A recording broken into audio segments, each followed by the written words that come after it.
Diolch, Llywydd. First Minister, during the election campaign, a number of issues were raised by my constituents. Two of the most prominent issues were the industrialisation of Mid Wales by Bute Energy and Green Gen, Cymru with their pylons and turbines. A number of your candidates, some who are sat in here, and ministers of your own government, have called these proposals out and said those need to be stopped. So can you take the opportunity today to say that your government will refuse planning applications that currently sit with PEDU? You did say, if it sits right with the community, that you will listen to them. The community overwhelmingly, the largest response PEDU ever had to a planning application, said it wasn't required. So hopefully you'll take that opportunity today to say that application will be refused. And the second issue was on cross-border care, and my constituents in parts of Powys having their care delayed in England because the Health Board couldn't meet the funding requirements to pay for those operations.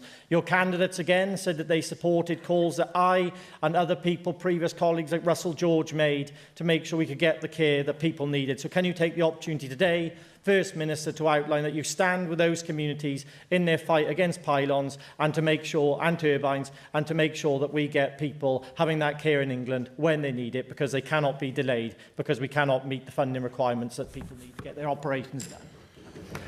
Grateful to the member and welcome him back to the Senedd. On cross-border care, clearly the constituency represented by the member is in a, well, not unique, but those constituencies are in a unique situation, and conversations have already been had during the course of the election with my now Cabinet Minister for Health to make sure that we do create a more robust health landscape to serve the people of Powys, those who receive healthcare across the border. On the development of renewables projects, people suggest moratoria or suggest blanket refusals on planning and so on. I don't think that's the right approach. Because, A, you deal with them case by case, but also there are principles at the heart of what I think is an important approach to the development of energy schemes.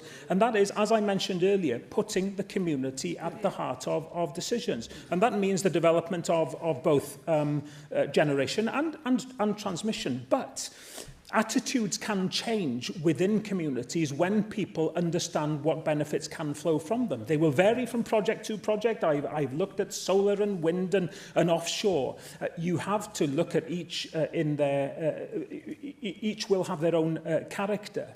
But placing at the heart of policy the need to make sure that we understand what a community wants, what benefits can come to a community. It could be, in energy, cheaper energy, it could be ownership, it could be a whole host of issues. But taking that genuinely community-focused approach to energy puts us in a different position to where we have been so far.